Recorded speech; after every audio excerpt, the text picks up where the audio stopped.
बिस्मिल्लाहिर्रहमानिर्रहीम अस्सलाम वालेकुम। MTH 100 general mathematic assignment number 1 आ चुकी है। आज की वीडियो में कंप्लीट डिटेल में बताऊंगी असाइनमेंट को कैसे बनाना है, इसका 100% करेक्ट सॉल्यूशन क्या है। इस असाइनमेंट के बेसिकली ना डिफरेंट सेक्शन हैं। तो सबसे पहले सेक्शन इंचार्ज है मिस्टर मंसूर खुर्शीद। ठीक है, आज की वीडियो में इनके सेक्शन का सॉल्यूशन शेयर करूंगी। अब बहुत से स्टूडेंट हैं जिनको पता ही नहीं है कि हमारे सेक्शन इंचार्ज कौन से, तो सबसे पहले मैं आपको बताती हूँ कि आपको कैसे पता चलेगा कि आपके सेक्शन इंचार्ज कौन से हैं।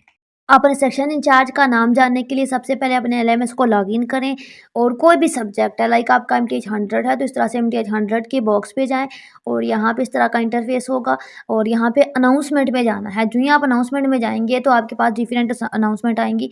एक अनाउंसमेंट आई होगी जो असाइनमेंट से रिलेटेड होगी। ठीक है, आप उसके ऊपर लिखा होगा असाइनमेंट से रिलेटेड है, उसको ओपन करना है। ओपन करेंगे तो इस तरीके से आपके पास इंटरफेस आएगा। वहाँ पे लिखा होगा कि आपके सेक्शन इंचार्ज का नाम है और वहाँ पे साथ कोई ना कोई लिंक दिया गया होगा जिस पे आप क्लिक करोगे तो आपकी फ़ाइल डाउनलोड हो जाएगी। ठीक है। नेक्स्ट, अगर आपको इसकी प्रिपरेशन में मसला है तो मैंने यूट्यूब पे कंप्लीट ट्यूटोरियल इसका एक्सप्लेन किया हुआ है कि इसका पेपर कैसा आता है, इसके लेक्चर कैसे हैं, मिड में कौन से एमसीक्यूज आते हैं। एक एक चीज़ मैंने बहुत डिटेल में एक्सप्लेन किया, काफ़ी वीडियोस मैंने बनाई हैं। आपने सिंपली मेरा चैनल ओपन करना है। ओपन करने के बाद प्लेलिस्ट पे जाना है। प्लेलिस्ट पे जाने के बाद एमटीएच 100 के ऑप्शन पे जाना है। जो ही आप एमटीएच 100 के ऑप्शन पे जाएंगे तो इस तरह का इंटरफेस आएगा। यहाँ से आप 1 बाय 1 सारे लेक्चर ले सकते हैं, मिड की प्रिपरेशन कर सकते हैं, स्टूडेंट के रिव्यू देख सकते हैं कि जिन स्टूडेंट ने मेरी वीडियो से प्रिपरेशन की उनका पेपर कैसा हुआ। ठीक है, सारे रिव्यूज़ उसके नीचे मेंशन किए गए होते हैं। और बाकी कोई भी इशू हो, कोई भी क्यूरी हो तो आप भी वहाँ पे कमेंट ड्रॉप करें, मैं आपको रिप्लाई करूँगी। अच्छा, यहाँ पे सेक्शन मंसूर खुर्शीद की असाइनमेंट का सॉल्यूशन है, तो इसको आपने 17 नवंबर से पहले सबमिट करवाना है और एमएस वर्ड फॉर्मेट को यूज़ करना है और लेक्चर 1 से 3 प्रिपेयर करने हैं। अब लेक्चर कहाँ से प्रिपेयर करने हैं, पेपर कहाँ से आएगा, पूरी प्ले लिस्ट मैंने इस पर बनाई हुई है एमटीएच 100 पे, आप मेरे यूट्यूब पे जाके देख सकते हैं। अच्छा, क्वेश्चन नंबर 1 है। क्वेश्चन नंबर 1 के 2 टुकड़े हैं। ठीक है, 2 पार्ट हैं। एक पार्ट में कहा गया है चेक करें the given reason whether A subset of B or not. ठीक है, चेक करके बस बताएं कि ये रीजन है या नहीं सबसेट की। उसके बाद इंटरसेक्शन निकालें। अच्छा ना, आपको कुछ कंडीशन गिवन है। चलें इसको पढ़ लेते हैं। इसमें कहा गया है कि लेट करें कि A B are set of all positive multiple of 1। यानी कि मल्टीपल ऑफ 1 का मतलब है कि 1 को मल्टीप्लाई करो किसी नंबर से, फिर 1 को मल्टीप्लाई करो 2 से, फिर 1 को मल्टीप्लाई करो 3। यानी कि गिनती के सारे नंबर को इस नंबर से मल्टीप्लाई करो। किससे? इससे, 1 से। तो आपको पता है कि 1 को किसी भी नंबर से मल्टीप्लाई करो तो 1 ही आता है। तो इस तरह से हमारे पास इसका सेट बनेगा। इसी तरीके से बी का सेट बनेगा और आपने बताना है, मैं आपको आगे बताती हूँ। उसके बाद क्वेश्चन नंबर 2 में आपने इवैल्यूएट करनी है ये चीज़। क्वेश्चन नंबर 3 में आपने इस फंक्शन की डोमेन और रेंज निकाली है। अच्छा, क्वेश्चन नंबर 4 में आपने यहाँ पे यू ऑफ वी निकालना है। तो यहाँ पे एक थोड़ी-सी कन्फ्यूजन है कि यहाँ पे भी यू ऑफ वी कहा गया, यहाँ पे भी यू ऑफ वी कहा गया। अब पता नहीं जो मेरे पास फाइल आई है उसमें मिस्टेक है या आप सबकी फाइल में मिस्टेक है। तो मैंने क्या किया, मैंने एक ही चीज़ 2 दफ़ा फाइंड करके लिख ली। ठीक है, अगर तो वी ऑफ यू है, एक मेरे ख्याल से वी ऑफ यू होना चाहिए था, लेकिन वी ऑफ यू है तो फिर आपने वी ऑफ यू निकालना है। तो हमने क्वेश्चन के अकॉर्डिंग चलना था, तो इसलिए मैंने इसके अकॉर्डिंग ही सॉल्व किया। मैं आपको इसका सोल्यूशन दिखाती हूँ। अच्छा, ये है इसका सोल्यूशन। इसमें ना मैं आपको एक चीज़ एक्सप्लेन करना चाहूँगी। ये अच्छा, ये जो सेट है ना, ये स्टेटमेंट की फॉर्म में है। इसको हम सबसे पहले गिनती के नंबर की फॉर्म में लिखेंगे। तो ये होते हैं गिनती के नंबर, इस तरह से लिखेंगे। तो मल्टीपल ऑफ 1 का मतलब है 1 का टेबल आता है। 1 2 3 4 गिनती के सारे नंबर सेट में आ जाएंगे। तो जब भी गिनती के सारे नंबर आ जाते हैं, एंड नहीं होता तो हम एंड पे डॉट डॉट डॉट डाल देते हैं। डॉट डॉट का मतलब है कि ये टिल इन्फिनिटी जाता है, इसका कोई एंड नहीं है। अच्छा, set of positive multiple of 3, यानी कि जिन पे 3 का टेबल जाता है। 3 1 ज़ार 3, 3 2 ज़ार 6, 3 3 ज़ार 9, 3 4 ज़ार 12, 3 5 ज़ार। ठीक है, 1 से लेकर सारे नंबर के साथ 3 को मल्टीप्लाई करो तो जो भी आंसर आता है ना वो 3 के मल्टीपल होते हैं। तो उसको हमने यहाँ पे लिखना है, इसका भी कोई एंड नहीं है तो डॉट डॉट डॉट डाल देंगे। अब आपको कहा गया है कि आपने बताना है कि सबसेट है तो या नहीं। सबसेट क्या होता है? बड़ा टुकड़ा होता है सुपरसेट, छोटा टुकड़ा होता है सबसेट। अब इसकी मैं आपको एक मिसाल समझाती हूँ। हमेशा मैं यही एग्जांपल समझाती हूँ क्योंकि ये ज़्यादा मुझे सूटेबल लगती है। ये है एक ब्रेड। ठीक है, ये आपने शॉप से लाई ब्रेड, इसके अंदर हैं स्लाइसेस। ठीक है, हर किसी को पता होगा ब्रेड क्या होती है। ठीक है, तो इसके अंदर होते हैं स्लाइसेस। तो अगर इसी सेट में से मैं किसी को एक स्लाइस निकाल के दे देती हूँ कि आप खा लें, लाइक ये एक स्लाइस, तो ये इसका टुकड़ा है। ये एक बड़ा सेट है और ये इसी का टुकड़ा है, ठीक है। अगर मैं उसको कहती हूँ साथ आप फ्राइज़ भी खा लो, तो फ्राइज़ जो है सबसेट नहीं है ब्रेड का, ठीक है, ये अलग चीज़ है। इसी चीज़ में से उठा के कोई टुकड़ा उसका निकाल लें और उस टुकड़े के अंदर वही टेस्ट हो जो ब्रेड के अंदर टेस्ट है, यानी कि वही क्वालिटी हो, वही खूबियाँ हों, वही ठीक है, तो उसको आप कहते हो सबसेट। अब यहाँ पे मैथ में हम पढ़ रहे हैं, तो मैथ में हमने क्या करना है, क्या कहा गया है कि A is set of positive integer, A is set of, ठीक है। Check the given reason A is subset of B, यानी कि ए छोटा टुकड़ा है, लाइक ए छोटा टुकड़ा है, ये ए सबसेट है बी का, किसका, बी का, यानी कि बी बड़ा टुकड़ा है, लाइक इतना बड़ा टुकड़ा है, तो ए छोटा टुकड़ा है। अब ए का इसका मतलब है कि ए के जो अंदर एलिमेंट है वो हमने यहाँ से उठा के यहाँ पे लिख दिए।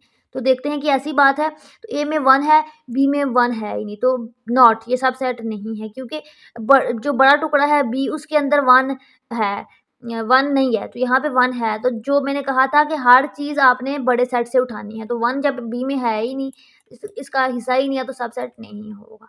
लेकिन हाँ, ए बी जो है सबसेट है ए का, क्योंकि बी इसी में से उठाया हुआ है, देखो अगर तो कह रहे हैं कि सबसेट नहीं है, that's why there is not every element of A in B. यहाँ पे लिखना है सो के बाद यहाँ से कॉपी करना है, A is not subset of B, ठीक है। इसको आपने यहाँ से सिलेक्ट किया, ये मैं आपको इसलिए अभी सिलेक्ट करके बता रही हूँ कि आपको पता हो कि मैंने कैसे लिखा है। ये मैं आपको अपने ट्यूटोरियल के अंदर बताऊँगी, ए इज़ डिटेल में चीज़ें सारी टाइपिंग वाली। अच्छा, ये आ जाएगा। अब हमने क्वेश्चन नंबर 1 का पार्ट बी करना है। इंटरसेक्शन में हमने क्या किया, ए सेट उठाया, बी सेट उठाया, दरमियान में ये इंटरसेक्शन का सिंबल होता है। इंटरसेक्शन में लिखते हैं कॉमन चीज़ें कौन सी हैं, यहाँ पे लाइक 3 है, यहाँ पे भी 3 है, तो 3 कॉमन है, दानों में है, वो आ जाएगा। 6 है, 6 है, दानों में जो कॉमन होगा ना वो आ जाएगा।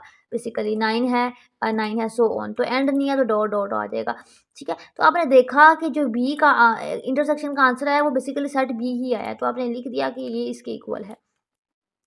अच्छा, ये ना भी लिखो तो कोई फ़र्क नहीं पड़ता। क्वेश्चन नंबर 2 में आपने इवैल्यूएट करना था इस चीज़ को, तो जब भी इवैल्यूएशन होती है तो अब इस चीज़ को देखना है कि किस चीज़ को सॉल्व करें, इस चीज़ को। तो इसके डिवीजन के अंदर वाले हिस्से को पहले सॉल्व करेंगे। तो डिवीजन का रूल है कि जब भी डिवीजन में क्वेश्चन हो और नीचे कॉम्प्लेक्स प्रॉब्लम हो, कॉम्प्लेक्स प्रॉब्लम मीन के जिसमें एक टर्म रियल हो, एक अयोटा वाली हो, ठीक है, जैसे ये है, तो उसमें से हमने अयोटा को ख़त्म करना होता है। तो उसका तरीक़ेकार होता है मल्टीप्लाई डिवाइड करते हैं, और मल्टीप्लाई डिवीजन में ये डिवीजन वाला नंबर लिखते हैं साइन चेंज करके, ठीक है, उसकी कंजुगेट के साथ, यानी कि ये जो माइनस है इसको प्लस करके इसको कंजुगेट कहते हैं। तो 3 माइनस से उठा, 3 प्लस से उठा, 3 प्लस से उठा से मल्टीप्लाई डिवाइड करेंगे, 3 का साइन चेंज नहीं होगा, ठीक है, ये मेक श्योर कर लें। अच्छा, 5 को इससे मल्टीप्लाई करेंगे, नीचे 3 माइनस से उठा, 3 प्लस से उठा, तो आपको पता है A square minus B square is equal to A minus B, A plus B होता है, ठीक है, ये फार्मूला लगेगा और सॉल्व आउट करेंगे तो हमारे पास आंसर ये आ जाएगा। तो यहाँ पे ओटा स्क्वायर आएगा, तो एटा स्क्वायर माइनस 1 के इक्वल होता है, तो इंसर्ट कर देंगे तो नीचे से बिल्कुल ओटा खत्म हो जाएगा, 10 आ जाएगा। तो 5 को कॉमन ले लेंगे तो आपके पास ये चीज़ आ जाएगी, सॉल्व आउट करके ये फॉर्म बन जाएगी, ठीक है। ये अब देखिए नीचे डिवीजन के दानों साइड पे 2 आ गई, यानी कि ओटा खत्म हो गया। अब हम इसको काट सकते हैं। तो बेसिकली ये चीज़ हमने डिवीजन की, ये जो अंदर है एब्सोल्यूट के अंदर, ठीक है, ये फाइंड कर लिया, लेकिन इसका मॉड ही निकालना है, इसकी एब्सोल्यूट वैल्यू निकालनी है बेसिकली। तो एब्सोल्यूट वैल्यू का फार्मूला आता है A plus iota B is equal to A square plus B square. तो इस क्वेश्चन में ए ये है और बी ये आयोटा के साथ वाला टर्म है, तो ये है। तो इसका हम जब निकालेंगे ए और बी की वैल्यू को यहाँ पे पुट करेंगे इस फार्मूला के अंदर, तो हमारे पास सॉल्व आउट करके ये फॉर्म आ जाएगी, ठीक है। अब यहाँ पे 9 प्लस 10 आ रहा था ना, तो 10 का अगर मैं लेती हूँ प्राइम फैक्टर, तो 2 5 ज़ार 10, तो ये 5 1। तो ये देखिए कोई भी चीज़ स्क्वायर में नहीं है, तो फिर हम इसी तरह स्क्वायर रूट 10 को लिखेंगे। लेकिन 4 का जब लेती हूँ तो 2 1 ज़ार 2, 2 2 ज़ार 4 आ जाता है। तो 2 टाइम आ रहा है, 2 दफ़ा आ रहा है, 2 का स्क्वायर आ रहा है, तो बेसिकली इसको हम ये स्क्वायर रूट के अंदर है ना, तो जब 4 के 2 टुकड़े किए ना इसके 2 और 2, तो 2 की पावर 2 बना, तो ये स्क्वायर रूट से काट गया, तो आपके पास ये इस तरीके से 2 आ गया, ठीक है। आई होप कि ये तो आपको पता होगा, ये आप 7 8 क्लास से पढ़ते आ रहे हो। क्वेश्चन नंबर 3 में डोमेन एंड रेंज निकाली है। डोमेन रेंज का कंसेप्ट आपको लेक्चर के अंदर मैंने समझाया हुआ है। अच्छा, डोमेन रेंज को सॉल्व करने के लिए आपने क्वेश्चन की नोयत को देखना है, उसकी टाइप देखनी है कि किस तरह का फंक्शन है। तो फंक्शन डिवीजन में है। अच्छा, डोमेन में ना बेसिकली होता है कि पूरी रियल लाइन है, मैं दूसरी असाइनमेंट में भी बताया था कि पूरी रियल लाइन आनी चाहिए। तो आपके पास बेसिकली कहाँ पे डोमेन एग्जिस्ट नहीं करती, तो डिवीजन के केस में आपके पास 1/0 नहीं होना चाहिए, ठीक है। अगर 1/0 हो जाएगा तो वो बेसिकली आपके पास मैथ का रूल है, उसको इन्फिनिटी कहते हैं, तो डोमेन नहीं होगी ये।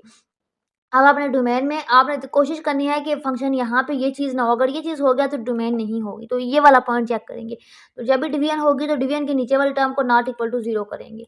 नॉट इक्वल टू 0 करेंगे तो x की वैल्यू निकाल लेंगे, तो कह रहे हैं कि x की ये वो 2 वैल्यू हैं, एक +2 और एक -2 जहाँ पे डोमेन एग्ज़िस्ट नहीं करती, यानी कि पूरी नंबर लाइन जो ये है नंबर लाइन, ठीक है? 0 ये नेगेटिव वैल्यू होती है, इधर पॉजिटिव वैल्यू होती है, ठीक है? तो पूरी नंबर लाइन में जहाँ पे -2 आ रहा है, यहाँ पे -2 आ रहा है और यहाँ पे +2 आ रहा है, ठीक है? इस पॉइंट को छोड़ के बाकी हर जगह डोमेन एग्ज़िस्ट करेगी, ठीक है? अब यहाँ पे आपने समझना है, ये देखें -इन्फिनिटी से -2 पे जाएँगे, ये और -2 से 2 -2 से 2 और 2 से इन्फिनिटी, यानी कि पूरी नंबर लाइन आएगी, जस्ट -2 और 2 नहीं आएगा, ठीक है? तो इस चीज़ को मैंने इस तरीके से लिखा है सेट की फॉर्म में कि ये चीज़ नहीं आएगी, ठीक है? अच्छा f of x is equal to 1/x² - 4 इस अब इसकी रेंज निकाली है, तो रेंज में पॉसिबल जो है पॉजिटिव वैल्यू होती हैं।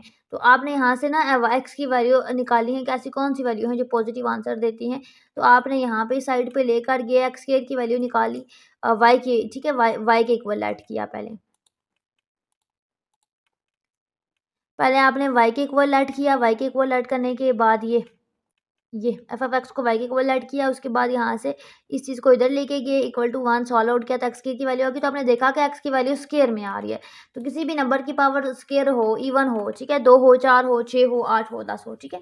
तो आंसर पॉजिटिव आता है, ठीक है? ये बात माइंड में रखनी है, चाहे वो नेगेटिव नंबर हो, चाहे पॉजिटिव नंबर हो। इसको मैंने आपको बताया भी है प्रैक्टिकली करके। तो यहाँ पे ये जो नंबर है बेसिकली कह रहे हैं कि ये जो साइड है, इसमें कोई भी नंबर पुट करो ना पॉजिटिव आएगा, 0 जहाँ पे पॉजिटिव नंबर होते हैं, 0 से बड़े वाले, इस साइड पे नेगेटिव नंबर होते हैं।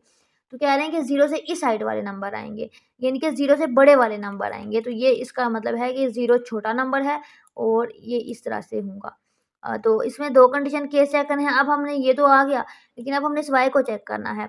तो y के लिए 2 केसेज़ हैं, एक y ग्रेटर देन का, एक y लेस देन का। ग्रेटर देन से हमारे पास ये कंडीशन निकलेगी और लेस देन से हमारे पास ये कंडीशन निकलेगी। तो बेसिकली इन दोनों कंडीशन के आस-पास डोमेन आए आपके पास रेंज आएगी। तो रेंज आपके पास क्या आएगी -1/4 से 0 के दरमियान में यहाँ पे आएगी। ये है 0, ठीक है? ये है -1/4 और ये तो कह रहे हैं कि यहाँ पे कहीं पे आएगी, ठीक है? 1.4 का अगर आप निकालते हो ना कैलकुलेटर में आंसर, तो वो 0 से ना पीछे आएगी, कुछ नंबर आएगा नेगेटिव में।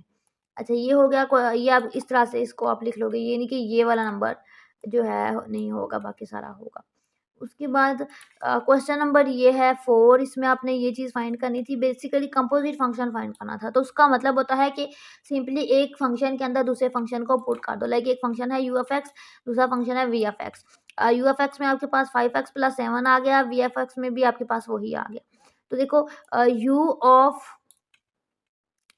वी ऑफ एक्स निकालना है, यू ऑफ वी, तो यू को पहले लिखते हो, बी को बाद में लिखते हो। तो सिंपली आप यहाँ पे मैं आपको एक चीज़ बता देती हूँ कि यू अगर आप यू ऑफ एक्स निकालते हो ना, तो यू फंक्शन उठाओगे, 5x + 7 उठाओगे, 5x + 7, तो x की जगह पे आप वी वाला फंक्शन पुट कर दोगे। तो ये वी वाला फंक्शन पुट कर दिया, तो आपके पास सॉल्व करके ये आंसर आ गया। अब यहाँ पे यू ऑफ वी था, तो यू ऑफ वी मैंने 2 दफ़ा निकाला है क्योंकि क्वेश्चन में 2 दफ़ा था। तो मेरे ख़्याल से टीचर ने यहाँ वहाँ पे ये कहा होगा कि वी ऑफ यू निकालें, ठीक है? या मुझे कमेंट में बताना कि आपका भी यू एफ एक्स है, वी एफ एक्स है या दोनों सेम है। तो वी एफ एक्स होगा यहाँ पे मुझे लग रहा है, लेकिन मैंने वही कॉपी पेस्ट कर दिया है क्योंकि अगर वी एफ एक्स भी हो तो वी भी वही फंक्शन है, एक्स भी वही फंक्शन है, नोट करें तो वी में एक्स पुट करो या यू में एक्स पुट करो, आंसर सेम होगा। तो अगर आपका वी एफ एक्स है तो आपने सिंपली यही चीज़ करनी है, आपने यहाँ पे वी को पहले लिखना है, एक्स को बाद में, यहाँ पे भी वी को पहले, एक्स को बाद में, सेम आपने एज इट इज़ करना है, ठीक है? आई होप कि आपको समझ आ गया होगा। ये थी एमटीएच 100 की असाइनमेंट। बाकी कोई भी क्यूरी या कोई भी क्वेश्चन है तो आप मुझे कमेंट सेक्शन में पूछें, मैं आपको गाइड करूँगी। बाकी हमारे पास विच यूनिवर्सिटी ऑफ पाकिस्तान की ऑल पेड सर्विसेज अवेलेबल हैं। अगर आपको किसी चीज़ में भी कोई भी इशू है तो आपको हमारे पास विच यूनिवर्सिटी ऑफ पाकिस्तान की तमाम सर्विसेज मिल जाएंगी और हमारे रिज़ल्ट गारंटी होती है। इसमें आपको अगर बुक्स चाहिए, असाइनमेंट से रिलेटेड, एलएमएस से रिलेटेड कोई इशू है और स्पेशली प्रोजेक्ट से रिलेटेड CS 619 के, 519 के या इनमें से किसी भी सब्जेक्ट के प्रोजेक्ट में इशू है तो आप हमसे कांटेक्ट कर सकते हैं, हमसे पेड बनवा सकते हैं। चाहे हमारे पास हर सब्जेक्ट के टीचर अवेलेबल होते हैं, आप हमारी सर्विसेज अवेल कर सकते हैं। बाकी आपको बुक्स चाहिए या व्यू से रिलेटेड कोई भी सर्विसेज चाहिए तो आपको ऑल सर्विसेज हमारे प्लेटफॉर्म पे मिल जाएंगी। बाकी चैनल को सब्सक्राइब करें, लाइक करें, अच्छे अच्छे कमेंट करें, दुआओं में याद रखें। अल्लाह हाफिज़।